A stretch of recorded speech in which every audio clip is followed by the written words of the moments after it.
Sometimes you've got to work with what you've got. Wednesday morning, I made cookies, but when I rang the doorbell next door and rang it again, no one answered. Mom said there's a lot to do when you move and I should let our neighbors get unpacked anyway.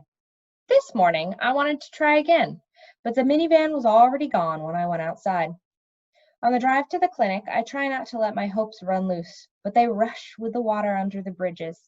I hope the girl next door loves swimming because we have a pool a few streets away from my house, and now hers. I hope she's not allergic to guinea pigs since I have two. I hope she's a little shy and likes to draw and read, and I hope she doesn't think it's babyish to send Morse code messages. At the clinic, Mom says it's still too cold for the park. I draw sailboats bobbing on summer waves, while Mom reads aloud a scene where a spell goes wrong for Harry. I catch Mrs. Frost smiling at us, and I think she's listening too.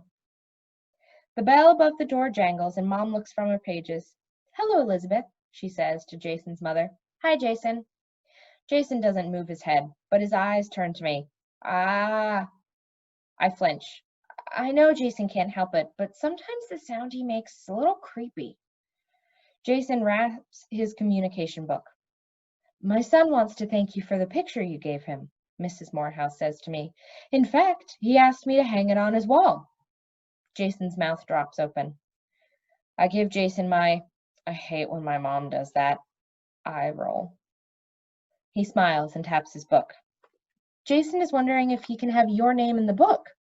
Mrs. Morehouse watches his hand move card to card.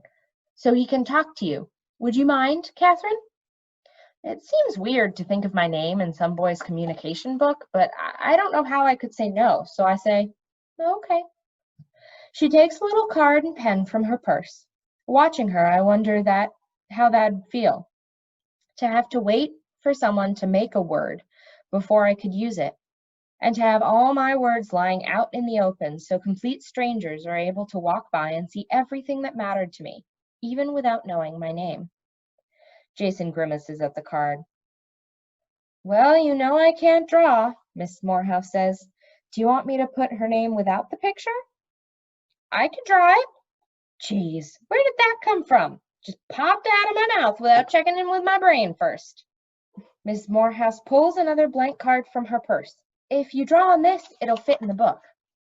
On my way past Jason's wheelchair, I study a page of his communication book, so my card will match his others. About 2 inches square, each card is simple black and white line drawing, and the word or phrase is printed along the top. His book has clear vinyl pages like an album for trading cards, only with smaller pockets to fit the word cards. Back at my spot on the couch, I ask Mom if I can borrow a little makeup mirror from her purse. I lay the mirror and the card on my sketchbook to give me something firm underneath while I draw. 2 inches wide, 2 inches high. A white block waiting for me to appear inside. But how should I look? Like my school picture with just combed hair and my say cheese smile? Or like I do when I have a ponytail and I'm wearing my favorite purple t-shirt at home?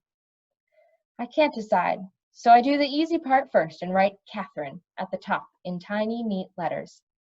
I might not be the world's best artist, but I can draw better than stick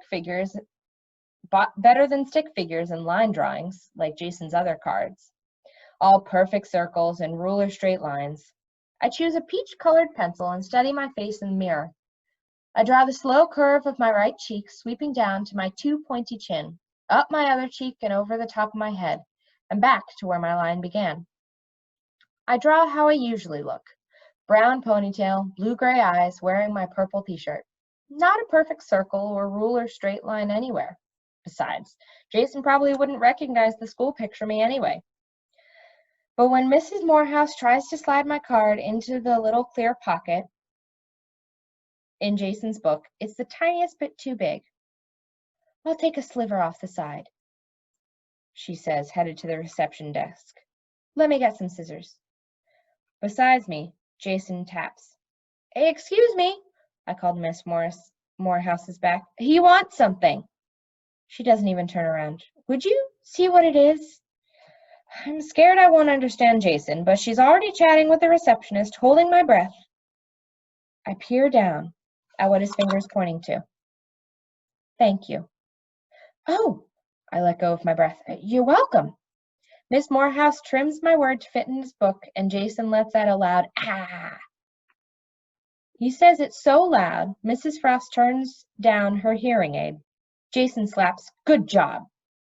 My name stands out, colorful and detailed, among the black and white plainness of the other cards. Sandwich, pizza, soda, drink, eat, more, good, nice, bad, sad, happy, mad, van, want, go, I'm sorry, no, yes, maybe, I don't know, make, tell, help, wait, baseball, book, music, guitar, piano, like, please, thank you, me too, okay, hi, goodbye, boy, girl, man, woman, picture, word, good job, what, who, why, and many, many more, all the way to Catherine. I long to pull his cars out and add red to the van, yellow to the happy face, and thick purple jelly between the slices of bread in the sandwich. I want to show Jason I'm sorry for not looking at him in the same embarrassed way that I hate people not looking at David. But how? If you ever want me to make more words, just ask. Thank you, Miss Morehouse says, adjusting her earring. But there's no need. These cards are part of the whole speech program that we use. And it comes with a whole book of words. I can copy whatever he needs from there. Jason shoots his mother a what look? Yes, more. Picture. Mrs. Morehouse sighs. Are you sure you don't mind, Catherine? I'm sure. I turn the pages of Jason's communication book, reading through his cards so I don't repeat the words and phrases he already has, which shouldn't be hard since all of his words are boring. But to be polite, I ask his mother what words she suggests I make. Something you like would be nice. Then he could talk to you about it. She pulls a stack of blank cards from her purse. Is 7 too many? 7's fine. Taking the cards, I'm not sure what to do. Go back to the couch? Stay here? Jason turns a page in his communication book, and my inside twists. Well, I glance at my watch. Sorry, Hi, Jason! His speech therapist smiles, striding into the waiting room. Am I interrupting something? I open my mouth to say no, but she's already looking past me. How's his day been going? Jason taps. Good. He's been a bit cranky, Mrs. Morehouse says. I think he stayed up too late last night watching the Red Sox. It went to extra innings. Oh, are you? She points at Jason. Cranky? She gestures a crabby face. Jason sighs. No. Good, because we're gonna have fun today. The therapist turns to Miss Morehouse and adds, it's time for evaluations. Why don't you come with us and I'll show you what I have in mind. Jason tilts his head toward me, his hand moving slyly across his book. Stupid. Speech. Woman. I cover my mouth with my hand so I won't laugh out loud. Jason makes her sound like a superhero. Speech woman. Anger of adverbs. Protector of pronouns. Champion of chit-chat. Bye, I mumble. Goodbye. He turns his page back to touch Catherine. If you don't have the words you need, borrow someone else's. At home, I line Jason's blank cards on my desk, ready to draw. But choosing words is harder than I thought. 7 white squares full of possibility. I look around my bedroom for ideas. From the checkered rug on my floor to the calendar of Georgia O'Keeffe flower paintings Dad brought me at the art museum that he took me to last summer. That's my dream, to be an artist and to have people gasp when they see my paintings, like I do on the first day of each month. I have a tiny clothespin at the bottom of the calendar pages so that I can't cheat and peek ahead. I want each month's flower to be a surprise. On my door is a long mirror surrounded with colored sticky note reminders. My library books are due. Bring the fine money. August 8th is Melissa's birthday. Remember that it takes 9 business days to mail to California, and even a few reminders left over from school, like find lunch card or project due Tuesday. I kept those up because it's nice to see them and know that they don't matter anymore. On my desk is a little bamboo plant in a blue swirly dish. Melissa gave it to me for my last birthday, and my computer with the longest, hardest to spell password I could think of, anthropological. That's so David won't figure it out. Across one bookshelf is a row of art supplies and cans, pencils, markers, paintbrushes. On the next shelf are paint bottles and stacks of paper, everything from thick watercolor paper to filmy sheets of jewel-colored tissue paper, and lots of things I've collected. Shells, rocks, a tiny glass elephant, a blackened old skeleton key my grandmother found in a chest, which unlocks nothing. I kept it because I like how it feels in my hand, the heart-shaped top, the jagged teeth at the bottom, and because not everything worth keeping has to be useful. It's a rule. Between my desk and my bed is a long window with gauzy, purple curtains that let daylight through even when the curtains are closed. And on the windowsill is a row of tiny colored bottles I bought one day at Elliott's Antiques, sunlit purple, green, and gold.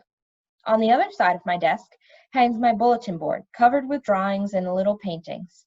A pencil gray castle I started but never finished.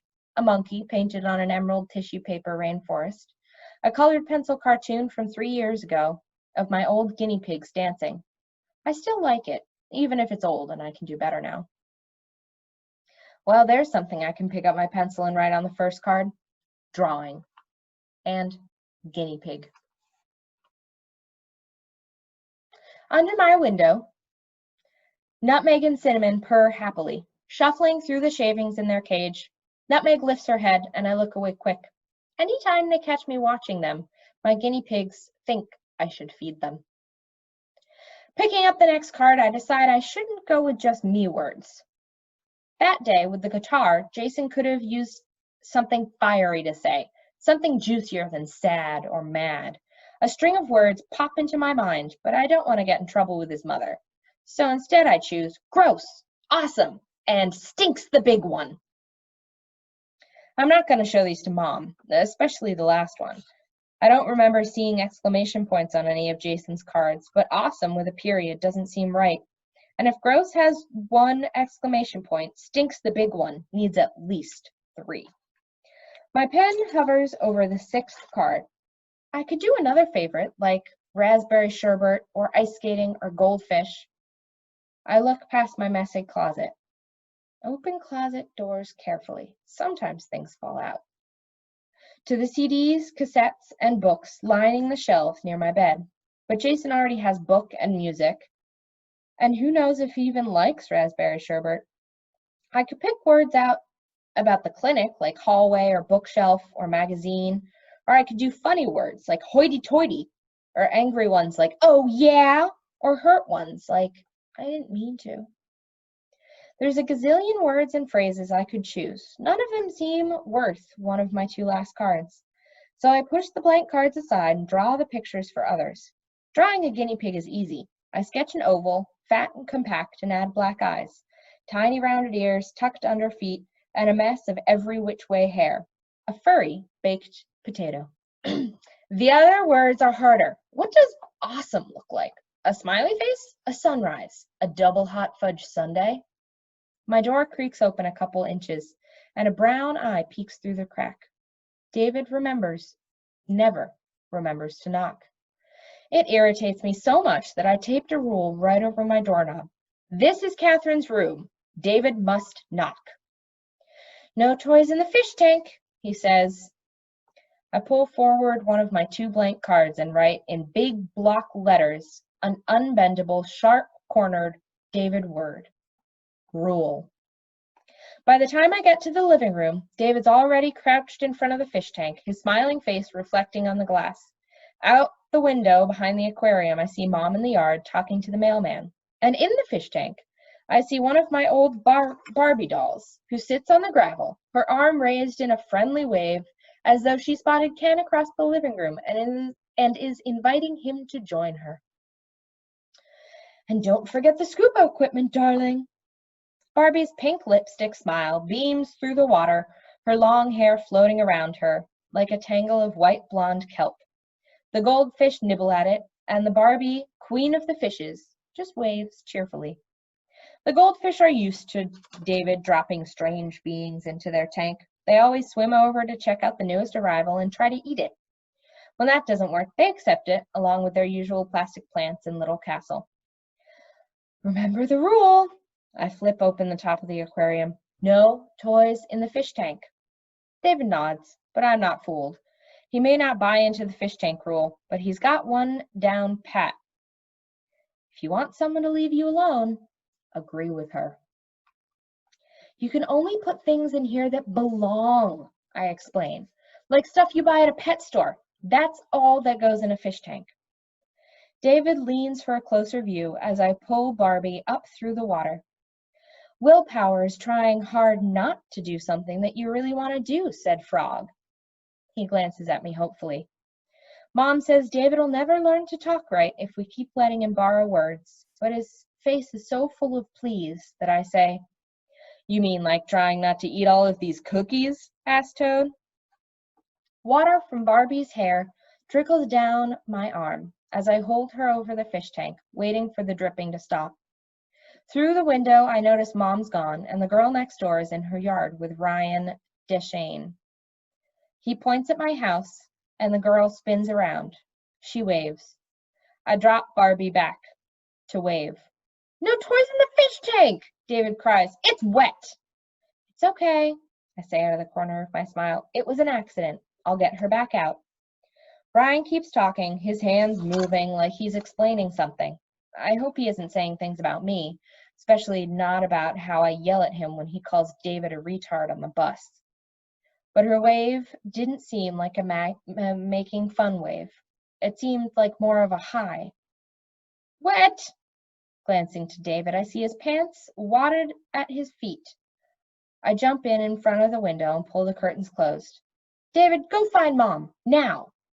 I have a pants rule, too. Pantsless brothers are not my problem.